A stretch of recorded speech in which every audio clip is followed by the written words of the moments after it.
ഒരിക്കലൊരു കുടുംബം ഉണ്ടായിരുന്നു. അവരൊരു പന്നിയെ വളർത്തി. പന്നി ഇത്രയ്ക്കും വലുതായതുകൊണ്ട് അതിനെ അറുത്ത് കൈയും കാലും തലയും ഒടലും എല്ലാം തിന്നു തീർത്തു. ഒരു വലിയ ഇറച്ചി കഷ്ണം മാത്രം ബാക്കി. ഇത് മുകളിലെ മുറിയിൽ എടുത്തു വെച്ചു. അച്ഛൻ ജോലിക്ക് പോയപ്പോൾ അമ്മ മൂത്ത മകളോട് എടുത്തിട്ട് വരാൻ പറഞ്ഞു. പക്ഷെ ആ ഇറച്ചി കഷ്ണം പെട്ടെന്ന് പറഞ്ഞു, ഇറച്ചി കഷ്ണം മൂത്ത മകളെ തിന്നു. മൂത്ത മകൾ താഴേക്ക് കാണാത്തത് കണ്ടപ്പോൾ അമ്മ രണ്ടാമത്തെ മകളെ അയച്ചു.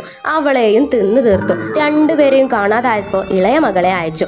അവളെയും തിന്നു. 3 പേരെയും കാണാതായപ്പോൾ അമ്മ കയറി നോക്കി. അപ്പതേ അമ്മയെയും തിന്നു. അവസാനം അച്ഛൻ വീട്ടിലെത്തി. വീട്ടിൽ ആരെയും കണ്ടില്ല. മുകളിലേക്ക് കയറിയതും അച്ഛനെയും തിന്നു.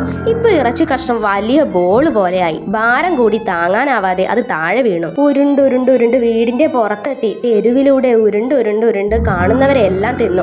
അവസാനം ഒരു പന്നിക്കൂട്ടത്തെ കണ്ടു. അവരെയും തിന്നു. അതിലൊരു പന്നി മേച്ചുകാരന് ഉണ്ടായിരുന്നു. അയാളുടെ കയ്യിൽ ഒരു കത്തിയും ഉണ്ടായിരുന്നു. അയാളെയും തിന്നു. ആ കത്തി കൊണ്ട് വയറ്റിന്റെ ഉള്ളിലായ പന്നി മേച്ചുകാരന് വെട്ടി എല്ലാവരും പുറത്തെത്തി.